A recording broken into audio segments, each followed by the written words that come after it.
오늘 우리는 욥기 29, 30, 31장 석 장의 내용으로 은혜의 교훈을 받아보려고 합니다. 조금 범위와 분량이 많죠? 무려 3장에 달하니까 말입니다. 그런데 괜찮은 것 같아요.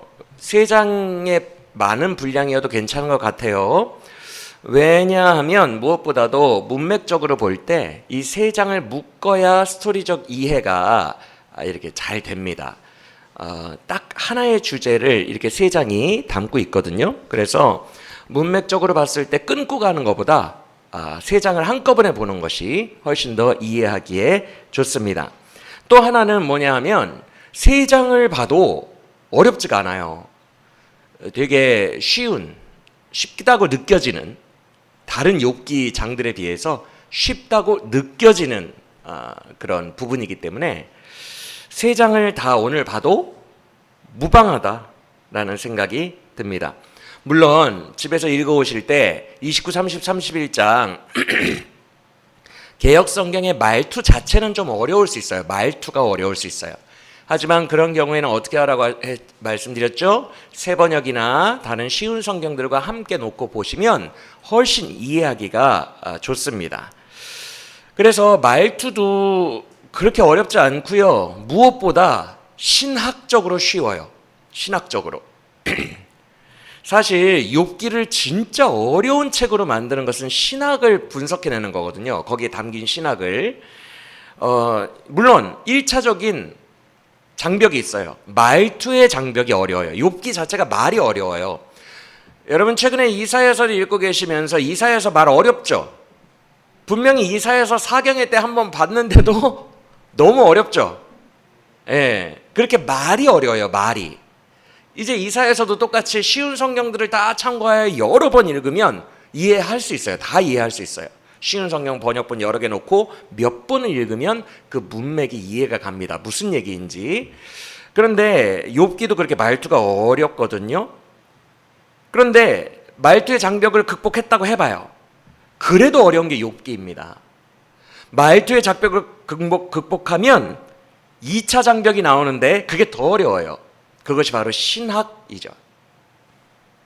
말이 뭔 말인지 다 이해를 해도 그 말을 왜 하지? 왜 하지? 이 신학을 발견해내기가 너무너무 어렵죠.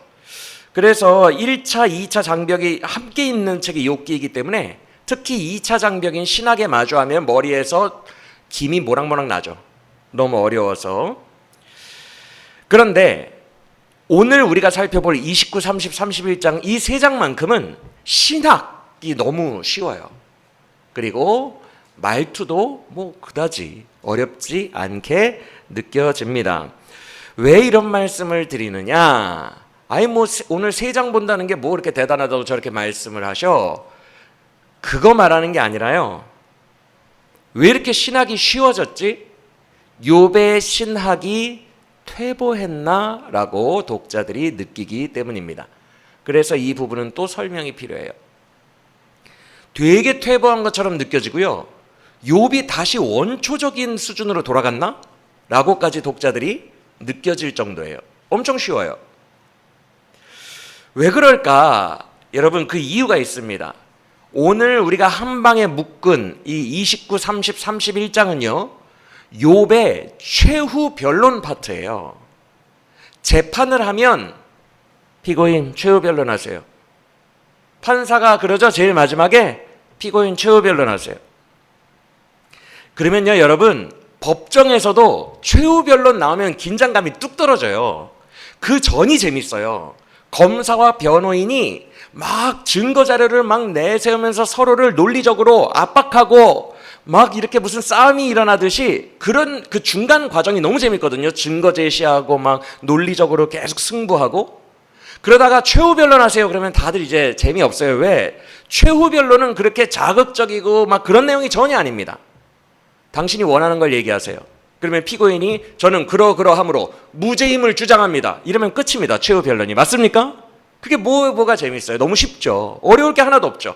그 전에 친구들과의 논쟁 파트가 정말 어렵고 흥미로웠다면 최후 변론은 사실 자기 입장을 정리해서 발표하는 거기 때문에 원하는 걸 발표하는 거기 때문에 그다지 어렵지 않다. 그래서 오늘 본문이 되게 쉽게 느껴진다라는 이야기를 드리고 싶어요. 이해가 되시죠?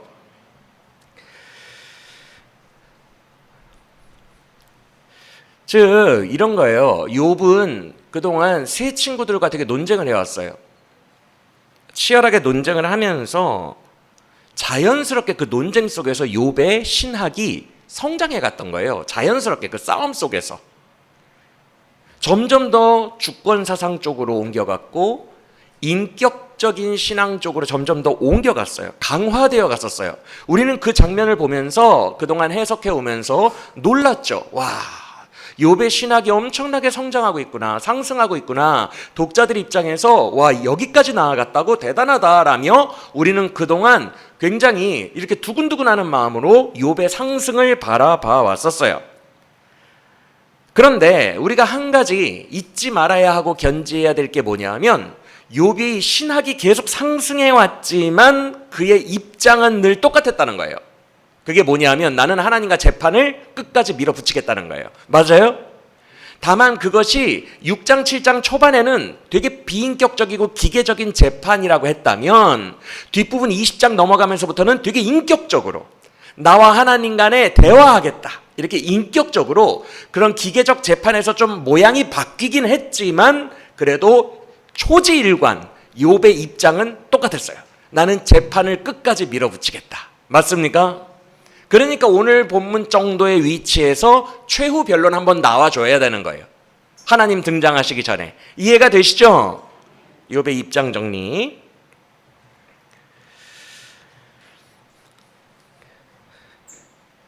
그러다 보니까 지금까지 우리가 그에게 박수 쳐주며 우리도 같이 그의 심정에 동화되어 흘러왔던 그의 아름답고 경이로웠던 신학적 발전들이 오늘 본문을 읽으며 와르르 무너지는 느낌이 드는 거예요. 실망스러울 정도일 겁니다. 아마 여러분 오늘 본문 함께 보시면 실망스러울 정도예요. 특히 방금 전 28장에서 그 26장에서는 우리는 인간은 그의 끝자락, 하나님의 끝자락도 인식할 수 없다. 인식적 한계를 말하죠. 하나님의 끝자락조차 인식할 수 없다. 그리고 28장에서 뭐라 그랬어요? 결국 그 감춰인 보배와 같은 지혜는 오직 하나님께만 있다. 이렇게 상당히 광대하게 그의 신학이 올라갔었어요. 굉장히 멋있게 올라갔었는데 오늘 본문에서는 다시 이 사람 3장으로 돌아갔네? 라는 느낌이 팍팍 듭니다. 왜 이렇게 퇴보한 거야? 왜 그렇다고요? 지금 이 파트가 무슨 파트니까? 최후 변론 파트. 이런 것과 같아요, 여러분. 여러분이 어떤 친구를 동창이 만나자 그래서 만났어요, 동창을. 커피숍에서 어떻게 지냈니? 그때 동창이 요새 국제유가가 올랐고 이번에 엔비디아가 어떻게 됐고 이번에 코스피 있잖아. 막 이렇게 얘기를 해요. 그래. 한참 듣다가 너 되게 멋있다 하는 말이 경제를 읽고 있는 것 같아. 그래서 너 원하는 게 뭐야? 돈 좀 꺼줘. 그러면 여러분 실망스러워요, 안 실망스러워요? 그 전에 신학적 상승이 화려해도 입장 정리해 보세요. 그래서 문제가 뭐야? 원하는 게 뭐야? 그러자 돈 좀 꺼줘. 그러면은 갑자기 실망스러움이 확 오죠, 그렇죠? 오늘 욥이 그렇다고요. 현실 문제에서 네가 원하는 게 그럼 뭔데? 신학적인 상상, 환상적인 신학의 상승.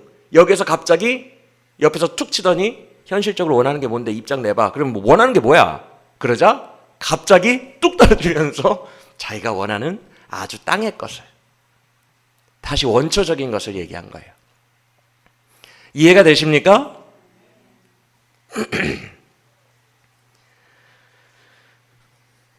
그래서 독자들은 지금까지 욥이 상승해왔던 그 신학들은 다 신기루인가? 라는 생각까지 드는데요.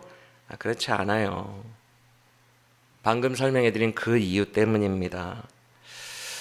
그러면서 동시에 이 본문은 우리에게 무엇을 시사하냐 하면 욥이라는 인간이 보여주는 인간의 연약함과 한계를 또 보여주는 것 같아요. 민낯을. 예배 드릴 때는 막 하나님이 막 느껴지고 막 너무 막 좋다가 현실 세계로 집에 딱 들어가면 다시 울부짖고 우울하고 한숨 쉬는 그런 인간의 모습을 대변해 주는 거예요. 맞아요? 그래서 이제 오늘 본문까지는 제가 쉽다고 강조를 하는 이유가 이제 32장부터 여러분들이 잘 아시는 인물인 엘리후라는 제3자가 등장합니다. 하나님 등장하시기 전에 엘리후가 등장해서 한 6, 7장 정도 자기의 논리를 펴는데요. 엄청 어려워요. 제가 예전에 욥기를 포기했을 때 33장에서 포기했어요. 엘리후 두 장째 읽다가 이거는 그때 한창 제가 두뇌가 좋을 나이였거든요. 30대. 한창 머리 잘 들어갈 때였는데 머리에서 김 나면서 막 오류 메시지가 막 이렇게 일어나더니 포기했어요. 엘리후 본문 잘 돌파하게 달라고 함께 기도하기를 원합니다. 벌써부터 두려워요. 엘리후 형 나온다니까 벌써부터 두려워. 근데 그 엘리후가 가장 고상한 신학을 펼치거든요. 가장 이렇게 차원 높은 신학을 펼칩니다. 근데 그 엘리후가 욥이 오늘 본문에서 잘 나가다가 잘 상승하다가 오늘 본문에서 입장 정리하려니까 팍 하강했잖아요. 그러면서 인간의 민낯을 보여줬잖아요. 인간의 연약함을. 다음 장에서 엘리후가 바로 욥을 파고듭니다. 그래서 공격해요. 욥을. 요 허점을 파고든 거예요. 그래서 오늘 욥의 모습은 허점을 보이는 인간, 어쩔 수 없이 또 연약함으로 하강할 수밖에 없는 인간, 그런 모습을 우리에게 시사해 준다는 것입니다. 그러면 오늘 본문 3장 뭐 안 읽어봐도 여러분 머릿속에 이제는 다 이해가 되죠? 뭔 얘기인지. 그렇죠? 예, 이거를 알고 보시면 굉장히 쉽습니다. 한번 빠르게 3장을 20분 내에 한번 볼까요? 볼 수 있어요. 이 3장은 볼 수 있어요. 따라옵시다. 29장부터 눈으로 따라오세요. 1절에 풍자라는 단어는 지난 시간에 이미 설명해 드렸기 때문에 패스. 2절부터 보시면 이런 고백입니다. 2절, 예전에 나 좋았던 시절이 있었는데, 하나님이 나를 보호해 주시던 시절이 있었는데, 그때 진짜 행복했는데 그때로 돌아가면 좋겠다. 이렇게 시작을 하더니 29장 전체가 옛날의 회고, 옛날 참 좋았던 시절의 회상으로 가득 차 있어요. 29장 보시기 전에 우리가 한 가지 좀 아셔야 되는 게, 29장 30장 우리가 쉽게 훑어볼 거거든요. 근데 좀 미리 아셔야 되는 게 특색, 대단히 관계적, 인간관계적인 부분만 강조하고 있다는 거예요. 여러분, 거룩과 경건이 꼭 인간관계에서만 드러나는 거 아니잖아요. 나 혼자 집에서도 정결하게 살고 뭐 이런 것들이 있잖아요. 그렇죠? 나 혼자서 뭐 마약 안 먹고 뭐 이런 거 있잖아요. 나 혼자 하는 거. 그런데 그런 거룩은 전혀 안 나와요. 오로지 인간관계에서만 거룩하게 한 것들만 나옵니다. 거룩에 대해서 말하려면 나 개인 거룩과 상대방에게 하는 거룩, 양쪽을 총망라해야 할 것 같은데 안 그래요. 내 개인 거룩은 말하지 않아요. 계속 인간관계만 말하고요. 또 하나, 예전에 좋았던 시절과 지금 망했을 때를 이렇게 얘기할 때 그 내용에 돈, 건강 이런 것들 얘기 잘 안 합니다. 이것도 이런 개인적인 것들도 복이고 행복이잖아요. 이런 것들 언급 안 하고요. 사람들이 나를 칭찬해줬다. 나를 되게 존경해줬다. 나를 되게 우러러봤다. 내 말이라면 다 믿어줬다. 이런 식으로 인간관계에서 왔던 부요함만 얘기합니다. 그러니까 본인의 거룩함도 내가 과부를 도왔고 고아를 도왔고 이렇게 인간관계에서만 거룩한 걸 얘기하고요. 본인이 되게 좋았던 날들도 인간관계에서만 되게 우쭈쭈 높임받고 칭찬받고 그랬던 것을 회고하고 있다고요. 이해가 되시죠? 아니, 왜 관계적인 것만 얘기를 하지? 왜 사회적인 것, 인간관계적인 것만 얘기하지? 두 가지 의미가 있습니다. 하나는 친구들과 논쟁 막판에 3라운드쯤에 친구들이 사회적 관계에서의 숨은 죄악이 있을 거다라고 욥을 질타했기 때문에 그래요. 너 사실은 고아와 가부들 막대했지? 가난한 사람들 막대했지? 막 이렇게 사회적인 죄악들을 이렇게 이야기했기 때문에 그거에 대한 변호 아니라는 거예요. 나는 내 경건함을 나 혼자만 그냥 자화자찬 내 집에서만 한 게 아니라 나는 공공연하게 나의 경건함이 다 사회적으로 드러났다라는 것을 이제 변호하고 싶은 거예요. 왜? 최후 변론 파트니까. 그리고 또 하나 어떤 의미가 있냐 하면 진정한 경건이란 나 혼자서 골방에서 하는 것이 아니라 결국 사회적으로 드러나게 되어 있다. 인간관계 속에까지 드러나야 그것이 진정한 경건이다라는 의미 두 가지를 담고 있습니다. 이해가 되시죠? 자, 그러면 다시 봅시다. 이제 쭉쭉 볼게요. 이것까지 알았으니까 특이성까지. 29장 5절. 그 좋았던 시절 이욥은 어땠대요? 나는 그때 젊은이들의 롤모델이었고 멘토였고 우상이었어. 7절. 나는 그때 성문에 앉은 재판장이었고 8절. 젊은이나 노인이나 나이를 막론하고 나를 두려워하고 되게 존경했어. 9절과 10절. 부자들도 세력가들도 내 앞에서는 함부로 말 못했고 왕과 같은 권력자들도 내 앞에서는 함부로 말 못하고 입을 닫았어. 나에게 되게 조심했어. 나를 경외했기 때문에 그래. 이 12절. 나는 고아와 가난한 자를 도우면서 살았거든. 13절. 과부도 도왔거든. 15절. 장애인도 도왔어. 16절. 나와 일면식도 없는 모르는 가난한 자까지 나는 다 도왔단다. 17절. 그리고 불의한 자는 가차없이 혼내주었어. 나는 정말 의롭게 살았거든. 근데 18절. 이거 너무 중요합니다. 18절. 그래서 나는 인간부적으로 나 복 주실 줄 알았거든. 맞아요? 지금 같이 따라오고 계시죠? 나는 과부를 돕고 누구를 돕고 그래서 나 복 받을 줄 알았거든. 나 거룩하게 사니까 이런 영광과 힘이 영원할 줄 알았어. 그 이야기를 18절 이하에서 합니다. 나는 인간보를 꿈꿨다. 그리고 21절 이하. 백성들은 내가 가르쳐주면 내 말 다 들었어. 내 가르침을 겸손히 경청했고 그 밑에도 쭉쭉쭉쭉 말 잘 들었다. 25절 결론. 나는 왕과 같은 으뜸 자리에 있었던 사람이야. 이해가 되십니까? 이게 잘난 척이 아니라 하나님이 나에게 복 주시고 기름 부어주시고 나와 동행했을 때에 사람들에게 자연스럽게 내가 이런 평가를 받을 정도로 나는 되게 경건했다라는 거예요. 여러분 사실 정말 무서운 사람이 누구예요? 진짜 무서운 사람. 진짜 무서운 사람은 도사님처럼 거룩한 사람이죠. 사실 그런 사람들이 제일 무서워요. 도사님처럼 뭔가 경건하고 거룩하고 그런 사람이 제일 무서운 사람들입니다. 칼을 든 도적들도 함부로 싸우질 못해요. 그렇게 큰 바다같이 경건하고 거룩한 사람 앞에서는 그게 잘 안 됩니다. 싸움이라는 게 일어나지 않아요. 모든 싸움 자체를 다 희석시켜버리는 듯한.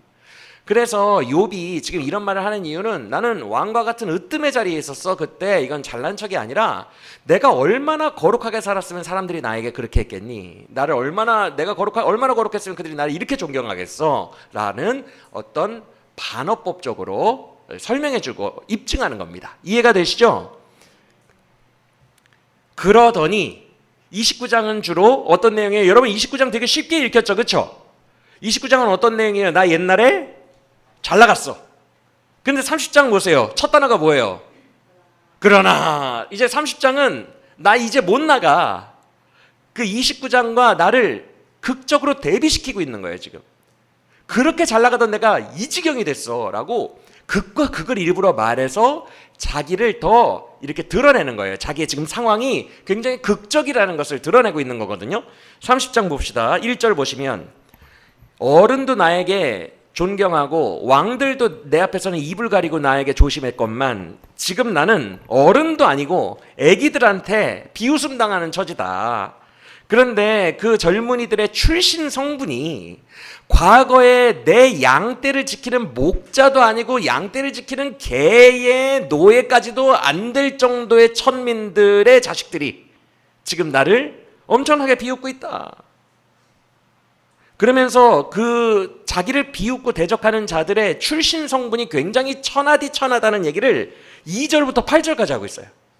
계속 그들의 얘기입니다. 이해가 되십니까? 되게 길게 하고 있어요.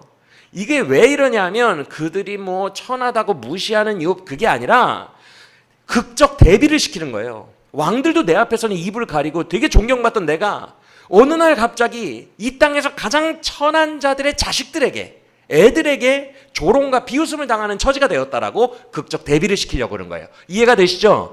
그래서 이걸 강화시키는 겁니다. 그러면서 9절이 중요하죠. 9절. 8절까지 그 얘기 쭉 하다가 그들의 출신 성분 얘기하다가 9절에서 그런데 나는 그런 자들에게 조롱당하고 있어. 그러더니 10절은 꼭 예수님이 생각나죠. 그렇죠? 예수님이 잡히시던 날 밤 노예들이 예수님의 뺨을 치고 침을 뱉고 조롱했거든요. 노예들이. 꼭 그 느낌이 생각나요. 예수님 갑자기 낮아지신 하나님의 아들. 그 전에 종려주일 때까지 낙이 타고 입성하실 때까지는 그렇게 높임받던 하나님의 아들이 갑자기 잡히시던 날 밤 엄청 낮아지셔서 노예들에게 침뱉음 당하고 따기 맞고 막 그러셨죠? 딱 그 느낌이에요. 갑자기 낮아진 거예요. 욥도. 여러분 혹시 이런 경험 있으십니까? 지금 욥이 당한 경험? 예전에는 내가 상대도 안 해주던 사람들에게 짓밟혀 본 적 있으세요? 무시당하고? 아마 여러분들도 다 인생에 한 번씩은 있을 거예요. 저도 있어요. 그때 되게 슬프죠. 그때 어떤 느낌이 들어요? 화가 난다 이런 것보다도 현재 내 위치가 얼만큼 초라해졌는지를 가장 나에게 깊게 느껴주게 하는 사건이 그런 사건이에요. 그래서 저는 개인적으로 인생을 살아오면서 그런 일을 당하면 주님 앞에 회개했어요. 아, 주님이 이 사건을 통해서 정신 차려. 네가 지금 이 정도로 내가 널 낮췄어. 지금이라도 정신 차려. 라는 사인으로 받아들여요. 왜냐하면 단순히 화가 난다, 모멸감을 느낀다, 자존심 상한다를 넘어서 아, 내가 이 지경까지 낮아졌구나 라는 현실이 너무 깊게 느껴지기 때문에 그래요. 그래서 아, 나를 낮추신 하나님 앞에 내가 다시 나를 조정해야겠구나 라는 생각이 들게 됩니다. 여러분들은 이런 경험 해보셨어요? 얼마나 자존심 상하고 얼마나 그걸 뼈저리게 느낍니까? 지금 내 위치에 대한 이 처참함. 욥이 지금 그걸 느끼고 있다는 거죠. 그런데 12절 이하를 보시면 그 자들이 자기를 조롱하는 걸로 끝나는 게 아니라 자기를 공격하고 대적한대요. 12절부터 15절까지 막 공격한대요. 그러면서 여러분 여기가 중요합니다. 지금 여기 15절까지만 딱 보신 후에 이렇게 생각하시면 돼요. 내가 좋았던 시절이 있었는데 그거는 하나님이 나와 함께 하셨기 때문이야. 그런데 내가 갑자기 뚝 떨어졌어. 지금 엄청난 격차로 뚝 떨어졌어. 이것은 이렇게 된 이유는 16절. 누가 나를 이렇게 만드셨대요? 하나님이. 주권사상. 내가 이 모든 일 때문에 쇠잔해진 이유는 다 하나님 때문이야. 16절. 그리고 계속 하나님 뭐 이런 얘기하다가 19절 보세요. 주님이 나를 진흙 가운데 던져버리셨어. 주님이 한 거예요. 주님이. 다른 이유가 없어. 주님이 하셨다고. 20절. 그래서 왜 나에게 이러시냐고 아무리 불러도 대답을 안 하셔. 21절. 대답은커녕 도리어 나에게 돌려 더 잔혹하게 나를 대하셔. 나를 원수처럼 대하시고 계시다고. 자, 여기까지 읽었을 때 3장 느낌 나요, 안 나요? 혹시 너무 먼 옛날에서 기억 안 나시니까 3장 때 주님 나를 왜 원수처럼 대하세요? 나한테 왜 이래요? 막 이러면서 그때로 돌아갔죠. 지금 욥이 신학적 하강이 보여지는 거예요. 그러면서 23절에 뭐라고 해요? 와, 이것도 3장 때랑 비슷한데 6장 때랑 3장 6장 23절에서 뭐라고 해요? 나는 알아요. 결국 나 죽이시려고 그러죠? 맞습니까? 죽은 자들이 가는 곳으로 나 가게 하려고 그러는 거죠. 이게 죽이시려는 거잖아요. 그렇죠? 결국 나 죽이시려고 그러죠? 나 다 알아요. 3장 때 말투와 너무 비슷해요. 그래서 24절에서 부르짖어요. 아니 공고한 자들도 다 부르짖기 때문에 나도 이 하나님의 말이 안 되는 이해되지 않는 괴롭힘 속에서도 나도 부르짖고 있습니다. 나도 공고하니까 나도 부르짖어요. 도와달라고요. 그러면서 25절에서 뭐라고 해요? 내가 예전에 이렇게 공고한 자들 다 도와줬거든요. 공고하다고 막 부르짖는 자들 나 예전에 잘 나갈 때 다 도와줬어요. 내가 그들을 도와줬던 이 과거의 일들을 좀 기억해 주세요 라고 이렇게 부르짖습니다. 그런데 26절 보세요. 뭐라고 얘기합니까? 26절. 나 그렇게 거룩하게 살면 복 받을 줄 알았는데 도리어 나에게 화가 임했으며, 나 그렇게 거룩하고 착하게 살면 광명한 날 올 줄 알았는데 도리어 나에게 흑암이었다. 인간고 사상이죠. 그렇죠? 딱 3장 때 그 느낌이에요. 나 거룩하게 살면 잘 될 줄 알았는데 왜 이러십니까 주님? 그러면서 27절 이하는 진짜 옛날 모습 같아요. 푸념 털어놓던 3장과 7장 때 기억나십니까? 그래 나는 이제 너무 약하고 나는 이제 난 최악이야 막 이런 얘기들을 하고 있어요. 27장 이후부터. 맞아요? 애통함과 탄식을 늘어놓으며 30장을 마치고 있죠. 자, 그럼 잠깐만 저를 보시겠어요? 너무 쉽게 왔죠. 30장 2장을. 이야기의 구조를 봅시다. 이야기의 서사는 진짜 단순해요. 3단 구조로 되어 있어요. 보세요. 29장. 나 옛날에 엄청 잘 나갔었어. 하나님이 나와 함께 하셨어. 30장. 그런데 그와 비교해서 나 지금 너무 엉망이야. 하나님이 그런데 나를 때린 거야.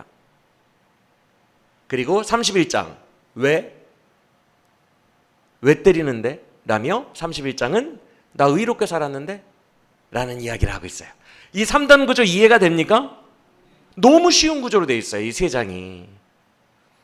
나는 잘 나갔다. 나는 망했다. 그런데 그 망하게 한 게 하나님이다. 왜? 를 이제 보시면 됩니다. 31장 1절 보세요. 나는 처녀들에게 간음하는 자의 눈길 한 번 준 적 없다. 왜? 하나님을 경외하기 때문에. 그런데 2절 보세요. 말투를 잘 보세요. 하나님 자체를 경외하는 게 아니라 하나님이 주시는 꿀물 때문에, 분기 때문에. 맞습니까? 이게 인간보거든요.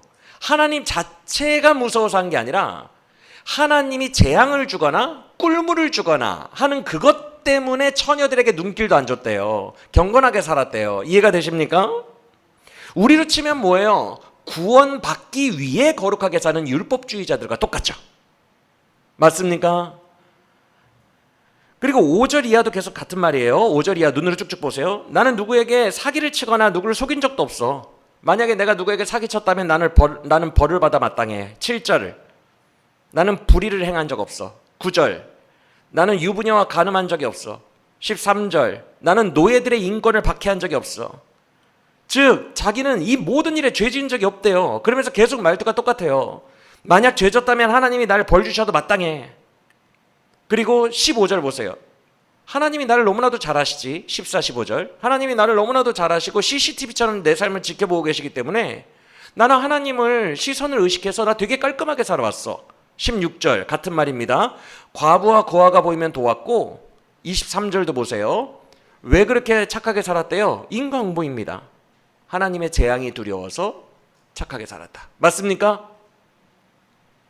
그 뒤도 계속 같은 맥락이에요. 24절 이하는 재물과 관련한 욕망 이런 건 난 없었다. 난 돈 안 좋아했다. 그러면서 24절 이하에서 그 돈을 가난한 자들에게 공의롭게 베풀었다. 이 얘기가 쭉 펼쳐지고 있습니다. 그러다가 33절 보세요. 나는 감춘 죄도 없다. 33절. 나는 언제나 당당히 성문으로 나가서 그 대문 밖에 나가서 돌아다녔다. 나는 공명정대하게 살아간다. 나는 하늘 안에 거짓된 게 하나도 없다. 감춘 게 없다. 그러면서 최후의 발언을 35절 이하에서 합니다. 오늘 우리가 읽은 본문이죠. 35절. 나의 뭐가 여기 있다? 나의 서명이 여기 있다. 이게 최후 변론이라는 증거예요. 법원에 제출한 겁니다. 이해가 되십니까? 지금 나의 이 증언 29, 30, 31장 최후 증언은 내가 서명해서 증명했다는 거예요. 지금 재판장에게 제출했다는 거예요. 하나도 거짓말이 없다는 거예요. 너무너무 사실이라는 거예요. 내 서명이 들어갔대요. 그러면서 35절 중간이 너무너무 중요해요. 나는 최후 변론 끝났으니 이제 누가 대답하라는 거예요. 이제 전능자께서 대답하실 차례입니다. 그가 예전부터 주장했던 나 이 재판 끝까지 갈 거야 라는 것이 드디어 오늘 본문에서 결론이 나고 있는 거예요. 맞습니까? 그러면서 이제 36절은 풍자예요. 사실 36절 무슨 말이냐면 35절에서 너희 중에 누군가가 나의 죄를 발견해서 고소장을 낸다고? 그래, 한번 제발 좀 써줘봐라, 고소장. 그럼 내가 그거 어깨에 메고 다니고 왕관처럼 쓰고 다녀줄게. 이 말은 뭐예요? 풍자죠, 그렇죠? 나는 고소할 만한 내용이 있다 없다? 없다라는 거죠, 그렇죠? 깨끗하다는 거예요. 그러면서 38절 이하는 이런 비유로 마칩니다. 내가 죄가 있다면 벌 받는 게 마땅하다. 그 이야기를 비유로 이렇게 풀어서 얘기하고 있어요. 내가 죄가 있다면 그에 합당한 벌을 받는 게 마땅하다. 이 말은 뭐예요? 반대로 말하면 나는 죄가 없다. 이렇게 맞춰지고 있습니다. 29, 30, 31장 쉬워요, 안 쉬워요? 아, 쉬워요. 읽는 우리 입장에서는 좋은데 그의 신학이 인광보를 꿈꾸는 것 같은 매우 극초보 시절로 다시 돌아간 것 같아서 너무너무 실망스럽죠.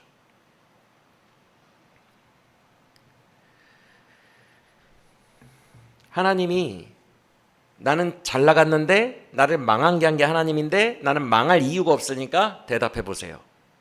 이렇게 요약할 수 있습니다. 세 장을. 맞습니까? 뭐 함께 살펴보셨으니까. 이 부당함에 대해서 하나님이 대답하시라는 거죠. 나중에 엘리후가 이제 다음 시간부터 등장하는 이 너무 무서운 사람 엘리후가 이 허점을 파고듭니다. 친구들처럼 얘기 안 합니다. 이거 너무 스포일러 하면 안 되는데 친구들은 인간고 사상에 갇혀가지고 네가 뭔 죄를 졌으니까 그랬겠지 라며 계속 욥의 죄를 추궁하는데 엘리후는 쿨하게 그래? 너 죄 없어 그래? 이렇게 인정해 주거든요. 너 죄 없는데 너의 의의를 주장하다 보면 논리적으로 하나님이 자꾸 악인이 되지 않냐? 이렇게 공격합니다. 죄가 있네 막 계속 쌓아왔던 그 굴레를 벗어나서 새 친구에게도 이렇게 이렇게 면박을 줘요. 너희들은 왜 이렇게 지혜롭지가 못해서 욥 하나 반박을 못하냐? 이렇게 얘기를 합니다. 나중에 보시면 알아요. 그래서 인간계 최강자가 등장합니다. 인간계 최강자, 인간이 해석할 수 있는 두뇌의 최강자가 엘리후가 이제 다음 장부터 등장을 하는데 지금 이 논리 속에서 엘리후가 허점을 파고 들어간 것처럼 욥은 하나님을 재판대에 세운 것 자체가 누구를 악인으로 몰아가는 거예요. 하나님을 왜 자기의 지금 뭐를 증언하고 있으니까 계속 의를 증언하고 있으니까 이 구도로 끝내 결론을 내린 겁니다. 그러다 보니 다시 3장 시절로 돌아간 겁니다. 이해가 되시죠? 앞서 말씀드린 것처럼 이게 인간의 한계예요. 신학적으로 막 엄청 상승해요.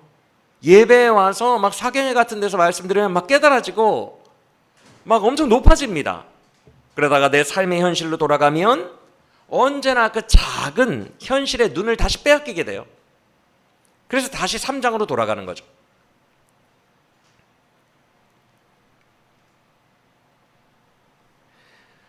여러분도 그럴 때 있지 않아요?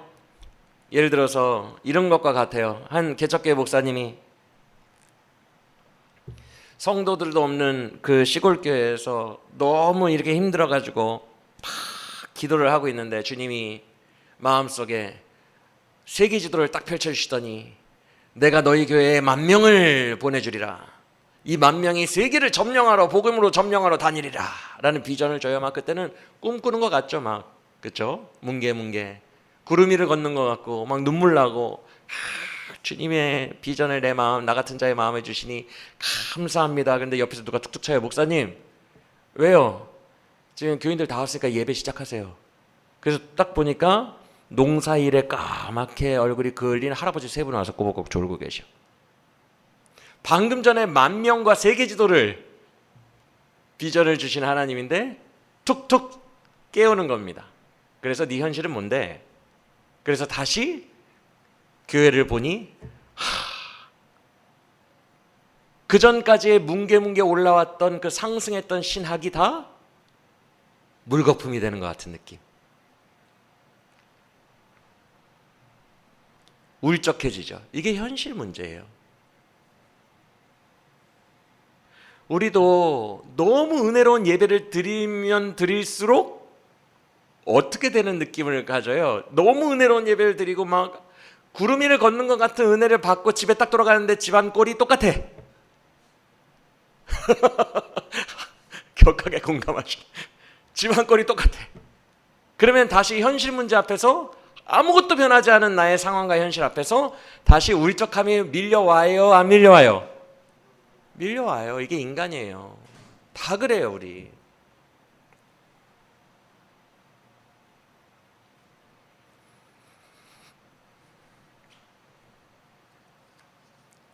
그렇다면 예배 때에 구름 위를 걷다가 현실에 돌아가면 다시 한숨 짓는, 이렇게 돌아가는 회귀하는 현상은 어떻게 극복하는 걸까요? 이거는 모든 성도에게 자연스러운 것이며 대안은 없는 걸까요? 이제부터 오늘 이 본문, 이 쉬운 본문으로 주님께서 우리에게 주시는 음성을 들어보시길 바랍니다. 여러분, 결국 신학이 신앙이 되어야 돼요. 신학이 신앙이 되어야 돼요. 그래야 내 삶에 효력이 발생하고 능력이 발생해요. 신학이 신앙이 되어야 된다는 이 말이 너무너무 중요합니다. 여러분, 이제 무슨 말인지 설명해 드릴게요. 지금 욥이 무너진 가장 큰 이유는 뭉게뭉게 주님을 바라보면서 주님의 끝자락, 모든 감춰진 지혜는 주님께 있도다, 광대하시도다까지 확장됐다가, 신학이 확장됐다가 이 시선이, 하나님만 계속 생각하던 시선이 확장됐다가 이 시선이 땅으로 돌아왔기 때문에 그래요. 이유는 하나입니다. 시선이 땅으로 돌아왔어요. 그러니까 꼬꾸라지는 거예요. 즉 시선의 문제라는 거예요. 여러분, 욥기는요 정말 의외로 내가와 내가의 싸움이에요. 이게 무슨 말이냐 하면 오늘 본문 29, 30, 31장에서 욥이 어떻게 되는 줄 아십니까? 눈으로 한번 따라보시겠어요? 29장만 일단 다 읽기는 너무 그러니까 29장 펴보세요. 초반부 29장 2절에만 눈으로 따라보세요. 나는, 나를, 나라는 언어가 2번, 3절에만 내 머리에, 내가 그의 빛에 2번, 4절에만 내가 내 장막에 2번, 5절 나와 함께 나의 젊은이들이 나를 둘러, 나라는 단어 3번, 6절에 내 발자취 나를 위하여 2번, 7절 내가 나가서 내 자리를 2번, 8절 나를 보고 1번, 11절 나를 2번, 12절 내가 건졌다 1번, 13절 나를 위하여 나로 말미암아 2번. 자, 계속해야 될까요? 온통 내가 어떻게 됐고, 내가 뭐고, 내가 뭐 됐고, 내가 죄를 졌고, 내가 은사 받았고, 내가 실패했고, 내가 성공했고, 다 나예요. 여러분, 29장, 30장, 31장에 내가라는 I 언어가 100번이 넘게 나와요. 욥이 꼬꾸라진 이유는 나에게 집중했기 때문에 그래요. 하나님께 집중하다가 나에게 시선이 돌아서는 순간부터 울적해지고 막 엉망진창이 되는 거예요. 너무너무 슬픈 거예요. 내 현실이. 그래서 100번도 넘게, 3장에 걸쳐서 100번도 넘게 나의 어떠함에만 엄청 집중하고 있어요. 모든 성도는 시선이 나를 향할 때 어김없이 꼬꾸라지게 돼 있어요. 저나 여러분이나 다 똑같아요. 우리가 무너지고 영성을 잃는 이유는 단 하나입니다. 시선이 나에게로 향했기 때문에.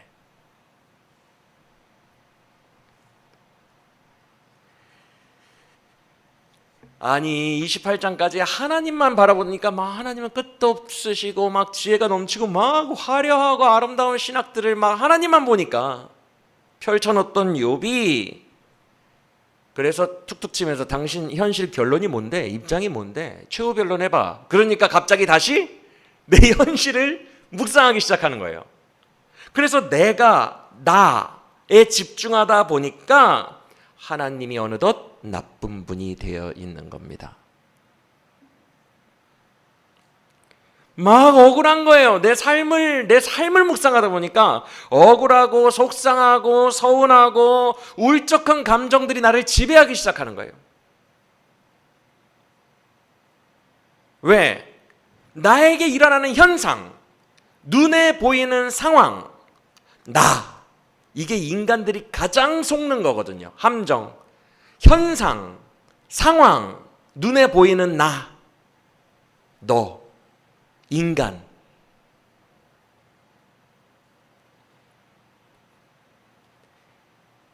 이게 인간이 가장 잘 빠지는 함정이에요. 저와 여러분 모두는 이 눈에 약해요. 눈에. 귀로 말씀을 들을 때에는 너무 화려하고 너무 아름답고 너무 찬란한데 눈에 보이는 현실로 돌아가는 순간 이 눈에 약하기 때문에 인간이 극도로 연약하기 때문에 다시 무너지는 겁니다. 신학은 신학으로만 그쳐버렸을 때 이렇게 되는 거예요. 예배 때 그 찬란했던 신학이 뭐예요? 신을 아는 학문이죠. 신에 대한 학문이죠. 그렇죠?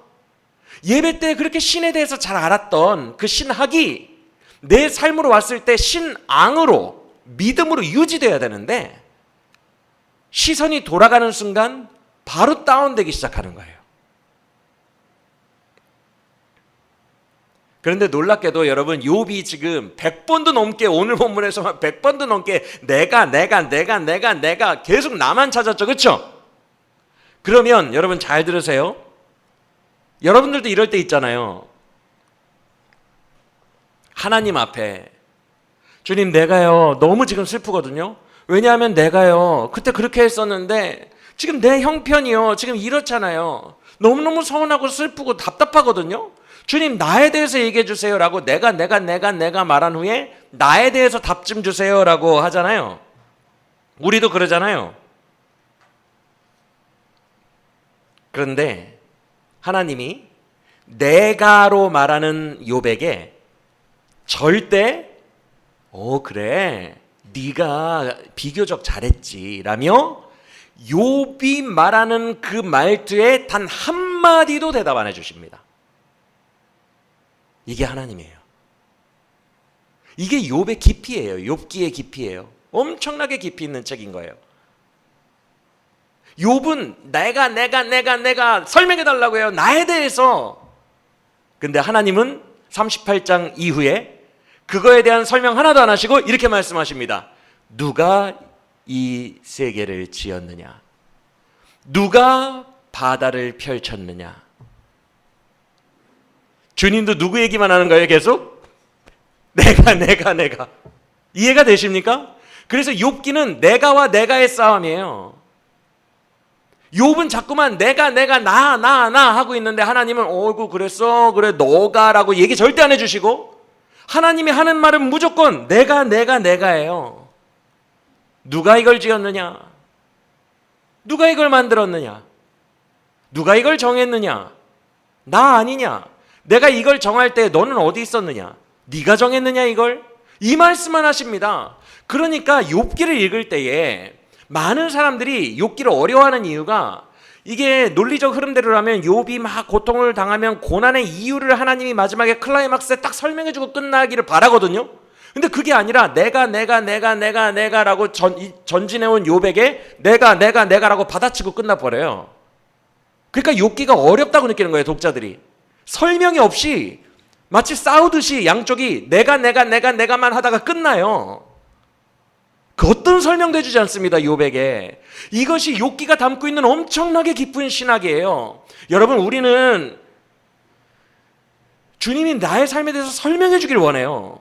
예언기도 소위 무당 같은 예언기도 받으러 가는 사람들이 어떤 심리로 받으러 가요? 내 삶에 대해서 설명해 달라는 거거든요. 내 삶에 대해서. 그리고 예언기도 하는 사람들이 꼭 말투도 무당이죠. 예전에 서원했던 거 안 지킨 거 있어? 예전에 한번 개돈 탔을 때 11조 떼먹은 거 있어? 그래서 벌 받는 거야. 꼭 무당 같아요. 무당. 예언 기도를 왜 받으러 가냐면 이거 내가 지금 이런데 나를 설명해 줘요라는 거예요. 근데 하나님은 절대 그런 자들을 쓰지 않으세요. 하나님은 그렇게 내 삶을 설명해 주시는 분이 절대 아니라고요. 그거는 인간이 사울왕이 죽기 전에 무당 찾아간 것과 똑같은 거예요. 절규하면서 찾아간 거랑 똑같다고요. 그 예언기도 그거 다 마귀예요. 마귀, 무당. 하나님은 그렇게 대답해 주시는 얄팍하고 저급한 하나님이 절대 아닙니다. 하나님은 절규하면서 우리의 삶을 물어봐요. 우리도 욥처럼 무너지면서 주님 너무 서운해요. 내 삶을 왜 그래요? 내 삶에 해답을 주세요. 답을 주세요. 이해가 되지 않아요 라고 절규하는 우리에게 오직 하나님은 이 말씀만 하십니다. 내가 너와 함께 한단다. 내가 너를 사랑한단다. 나는 전능한 하나님이야. 나는 너를 창조했단다. 나는 너보다 너를 더 잘 알아. 나는 너의 머리털 개수까지 다 세고 있단다. 내 아들아 내 딸아 저 별을 창조하니가 누구니? 삼성과 묘성을 저 하늘에 펼치니가 누구니? 네 옆에 우뚝 서 있는 저 산은 네가 태어나기 전부터 저기 우뚝 서 있었단다. 저 산을 지으니가 누구니? 네가 모태에 있을 때부터 너를 보았으며 내가 너에게 걸음마를 가르쳤고 내가 평생에 너와 함께 해왔단다. 그러므로 내가 너를 인도할 거야. 이런 식의 말만 하신다고요.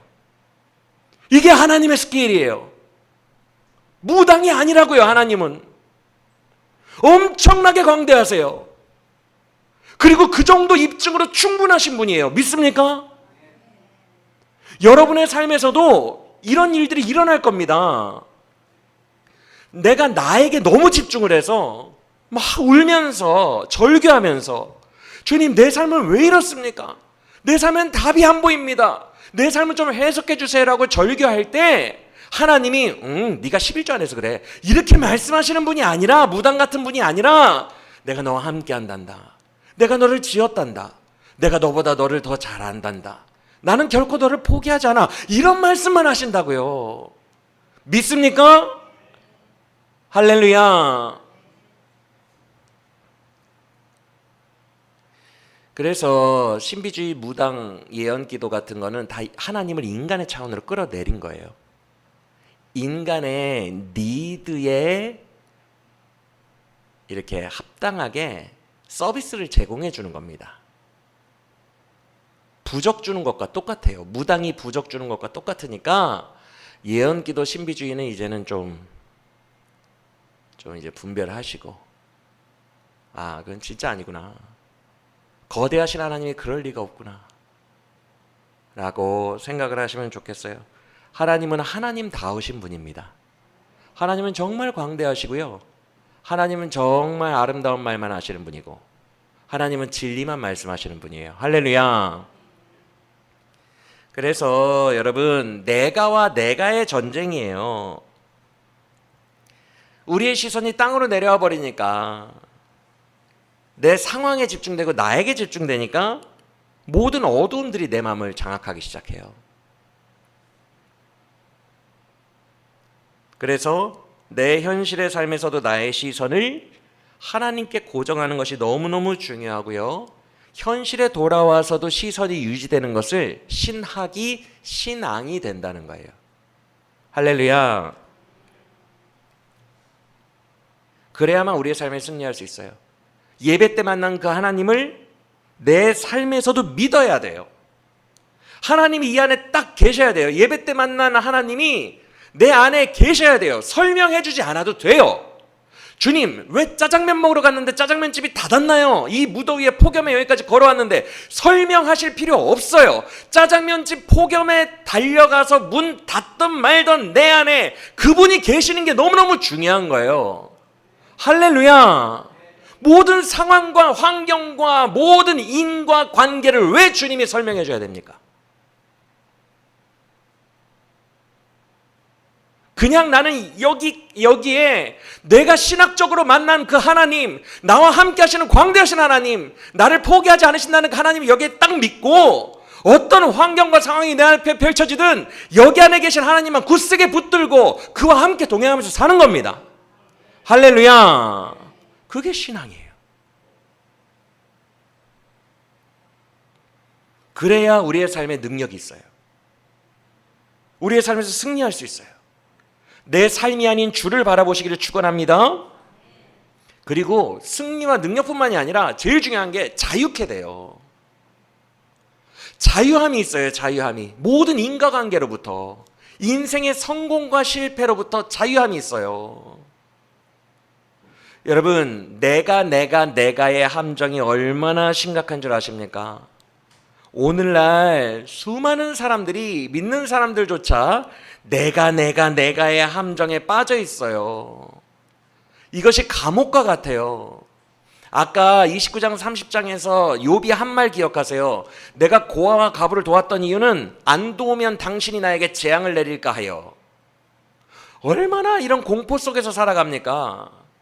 이 공식 속에 자기를 맞추면서 살아가는 것이 굉장히 갑갑한 감옥이거든요.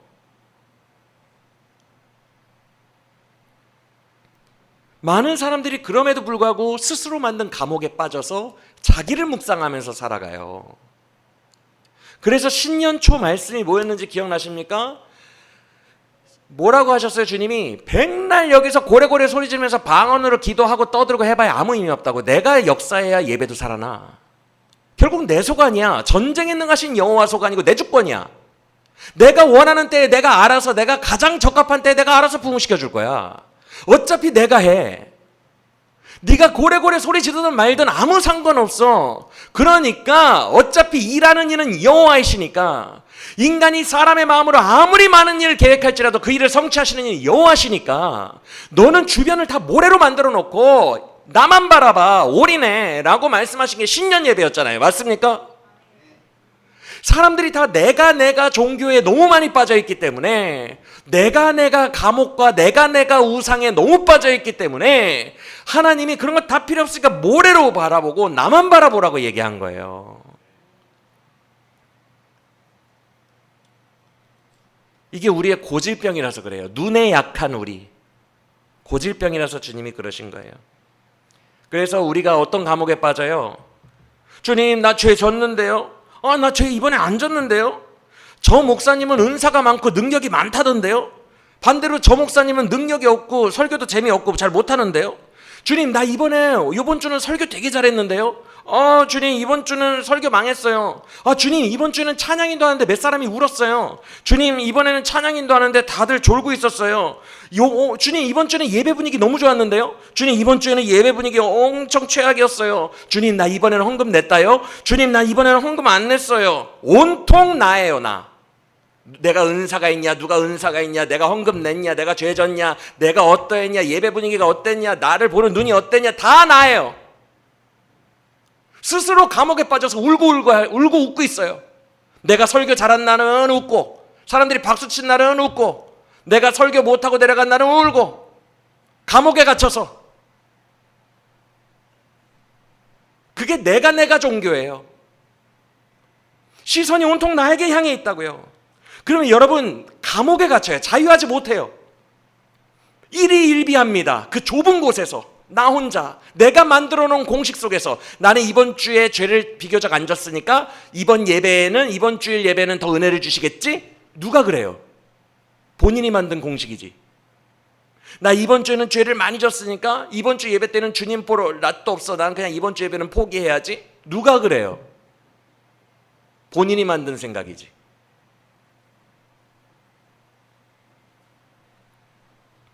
여러분, 감옥에 한번 갇히기 시작하면요, 예수님 시대의 율법주의자들이 다 따지고 들었거든요. 끝이 없어요. 안식일에는 몇 킬로까지 걸어가야 어기는 거야? 안식일에는 어느 정도 행동을 해야 어기는 거야? 끝이 없습니다. 끝이. 계속 공식을 만들게 돼요. 계속. 안식일에 초인종 누르는 게 일한 거야, 안 한 거야? 안식일에 포크를 들고 음식을 먹는 게 일한 거야, 안 한 거야? 끝이 없습니다. 스스로의 감옥을 계속 만들어내요. 나는 이번 주일에 죄를 졌으니까 찬양 인도가 망한 거야. 스스로의 감옥, 공식. 누가 그래요? 다 내 눈으로 보이는 거. 누가 망했다고 합니까, 그걸? 안 망했을 수도 있잖아요. 내 눈에만 사람들이 냉정해 보이는 걸 수도 있잖아요. 하나님이 그 속에서 역사하는 걸 수도 있잖아요. 설령 그 냉정한 것 같은 시즌 또한 그들에게 역사하는 하나님의 섭리일 수 있잖아요. 나중에 더 뜨거운 걸 터뜨리기 위해서 준비 과정일 수도 있잖아요. 왜 내 눈에 보인 것만 가지고 내가 이번 주간에 죄를 많이 지었으니까 찬양 인도가 실패한 거야? 왜 이러냐고요? 기준이 뭐고 하나님이 뭐냐고요, 대체? 이 모든 감옥이 본인이 세팅해 놓은 본인의 내가 종교 우상이라고요. 이해가 되십니까? 여기에서 여러분 진짜 자유케 돼야 돼요. 끝이 없습니다. 여기에 한번 자기를 가두면 끝이 없어요. 공식이 하나님이 돼요. 이 세 친구들처럼. 잘하면 복 받고 못하면 재앙 받고. 공식이 하나님이 된다고요.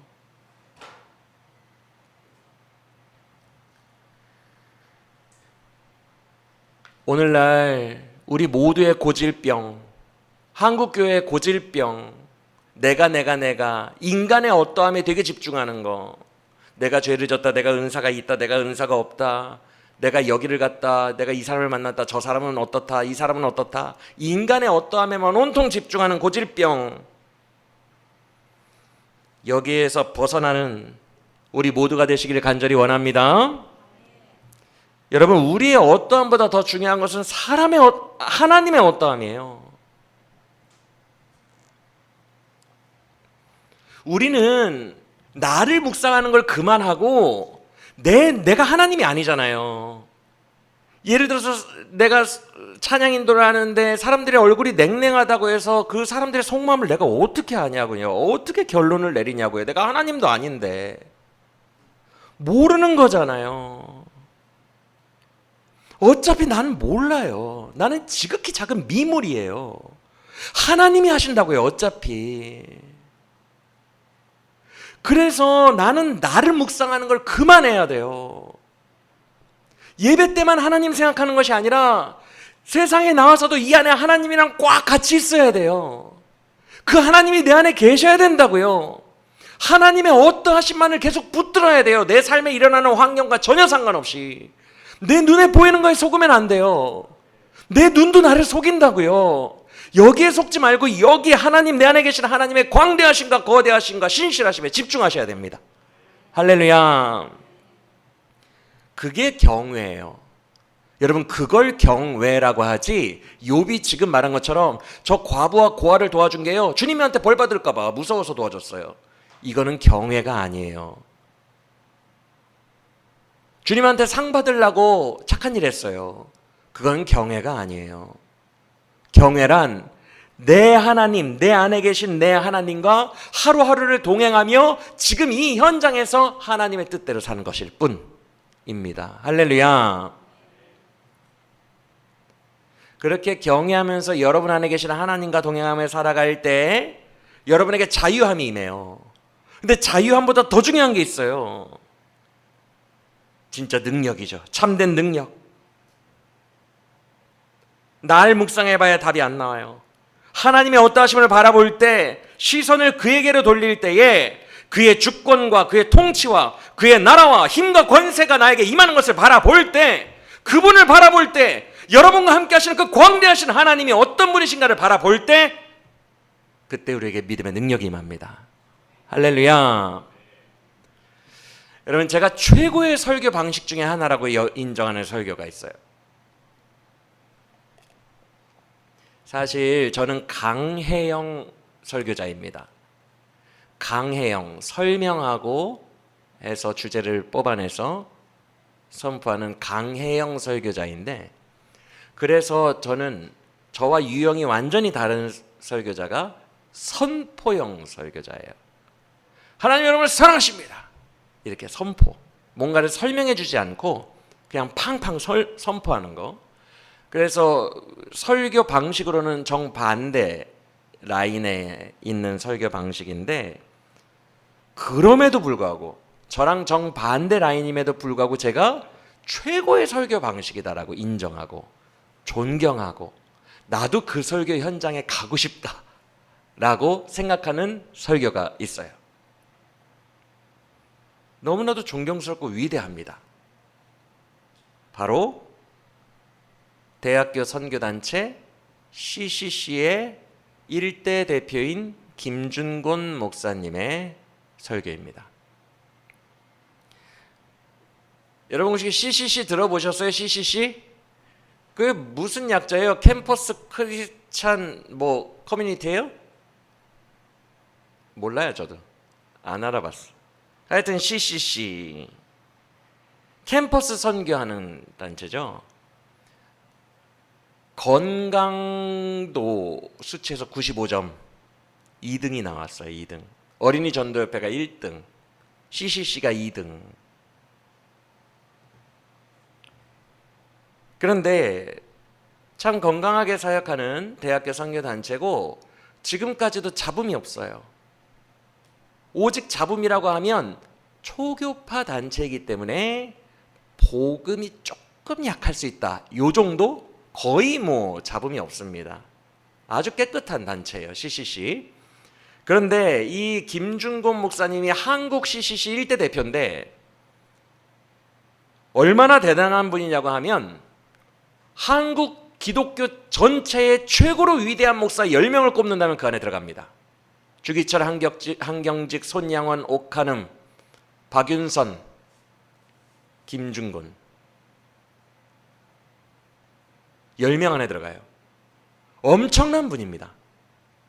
이분이 그 당시에 80년대, 90년대 대학생들의 마음을 불길로 뒤집어 놓은 분이에요. 70년대, 80년대, 90년대에 주로 설교하셨거든요. 그런데 그때 한국 CCC 연합집회가 있어요. 그러니까 전국에 있는 대학생들 중에 CCC 동아리에 가입한 애들은 다 모이는 거야. 여름에, 여름 수련회로. 그럼 거기에 수천 명, 수만 명 모이거든요. 거기에서 이 대표 김준곤 목사님이 막 설교하시고 선포하시는데 막 불을 지펴놔요. 왜 그런 거 아니? 70년대, 80년대, 90년대 다 데모하던 울분이 있는 학생들이에요. 이 세상의 부조리와 자기들은 이 세상에서 이 정치와 이 세상에서 뜻을 펼쳐야 되잖아요. 아름답게. 그런데 너무 암울한 거예요. 이 세상을 바라볼 때. 그래서 너무너무 암울하고 우울하고 속에 분노가 가득한 이 대학생들에게 그 분노와 이 대학생들의 열정을 하나님의 나라로 바꿔버린 분이에요. 여러분, 하나님의 나라, 예수의 나라를 만듭시다. 우리 대한민국 아직 사랑하십니다. 주님이 함께 하십니다. 여러분들이 일꾼을 부르십니다라고 외쳤던 분이 그분입니다. 그래서 이 나라에 한거할 수 없는 이 어두움 속에서 울분을 삼키고 술이나 먹던 대학생들이 그 뜨거운 비전 선포 안에서 그래, 나도 나의 삶 속에서 하나님의 나라를 이루면 돼. 나도 예수의 일꾼이야. 아름다운 나라를 만들 수 있어. 하나님의 나라를 만들 수 있어라고 대학생들의 마음에 불을 지폈던 분이에요. 그래서 가장 어두운 젊은이들의 시절에 가장 아름다운 하나님의 나라를 이렇게 바꿔주신 분이라서 그때 목사님 되신 분들은 엄청 많습니다. 그래서 김준곤 목사님 엄청 유명하거든요. 혹시 아시는 분 계세요? 몰라? 네. 엄청난 분이에요. 엄청난 분인데 이분의 설교 방식이 진짜 독특하면서도 단순합니다. 들어보신 분들도 있을 거예요. 대학생들에게 막 수련회 오잖아요. 전국에서 수천 명, 수만 명이 모였어요. 70년대, 80년대, 90년대 막 그 더운데. 그럼 그 대학생들에게 설교를 이렇게 하십니다. 사랑하는 대학생 여러분, 이제부터 제가 무슨 말을 하든지 여러분들은 제 말 끝날 때마다 예수 그리스도라고 대답하시면 됩니다. 아시겠죠? 이렇게 얘기합니다. 한번 연습해 볼까요? 우리의 구세주가 누구이십니까? 네, 이렇게 나오는 거예요. 그런데 30분을 이렇게 설교하십니다. 계속 선포하세요. 지금 우리와 함께 하시는 분이 누구십니까? 예수 그리스도. 우리를 죽기까지 사랑하신 분이 누구십니까? 예수 그리스도. 이 자리의 주인이 누구이십니까? 예수 그리스도. 여러분의 구원의 유일한 이름이 누구이십니까? 예수 그리스도. 전능하신 하나님의 아들이 누구이십니까? 예수 그리스도. 이 대한민국을 다스리시는 분이 누구이십니까? 예수 그리스도. 여러분을 여기까지 부르시니까 누구이십니까? 예수 그리스도. 오늘 여러분을 만나주시니까 누구이십니까? 예수 그리스도. 여러분에게 힘주시니까 누구이십니까? 예수 그리스도. 여러분이 약할 때 강함 되시니까 누구이십니까? 예수 그리스도. 이걸 30분 동안 하다가 청년들이 다 눈물을 흘리고 난리가 나는 거예요. 여러분, 왜 그럴까요? 예수님에게 집중시키니까 그래요. 하나님에게 집중시키니까 그래요. 욥에게 하나님이 하신 말씀과 똑같아요. 이 바다를 지은 이가 누구냐? 이 깊음을 정한 이가 누구냐? 계속 물어보는 겁니다. 계속. 그 답이 나오는 거예요. 예수 그리스도, 예수 그리스도 하다가 청년들이 막 뜨거운 불을 받아요. 그렇게 설교하셨던 분이에요. 여러분도 한번 가보고 싶죠? 저도 가보고 싶어요. 그런데 2006년에 84세로 돌아가셨어요. 그렇게 사역하시다가 제가 꼽은 최고의 설교 중에 하나라고 생각합니다. 예수 그리스도를 계속 집중하게 하는 거예요. 여러분, 시선을 주님께로 돌려야 돼요. 시선을 하나님께로 돌려야 돼요. 점점 나를 향하고 있던 음침한 감옥에 있던 나 스스로에게 너무 갇혀있던 여기에서 시선을 다시 예수 그리스도, 그분이 어떤 분이신지로 바꿔내는 겁니다. 그것이 신앙이에요. 사랑하는 여러분, 결국 신앙이란 시선입니다. 여러분 주변의 모든 걸 모래로 만드시고 아무 의미 없으니까, 나는 하나님이 아니니까, 나는 알지도 못해요. 그런 일들이 왜 발생하는지 알 필요도 없어요. 나는 그저 피조물이니까. 모든 걸 모래로 만들고 그 감옥에서 뛰어나와 눈을 들어 주님을 보고 주님의 어떠하심을 바라보는 우리 모두가 되기를 원합니다. 그때부터 하나님의 나라가 여러분의 마음 안에 임하게 될 거예요. 할렐루야. 그분에게 집중하세요. 여러분을 사랑하시고 여러분 안에 들어와 계시고 여러분과 늘 동행하시는 여러분의 예수 그리스도, 그분께 집중하세요. 그분은 여러분을 절대 버리지 않아요. 여러분 안에서 역사하세요. 그분을 늘 마음에 품고 사세요. 그분 손을 꽉 붙들고 사세요. 할렐루야. 그때 여러분에게 잊혀졌던 승리가, 성도의 회복이 다시 임하게 될 줄로 예수님의 이름으로 간절히 축원합니다.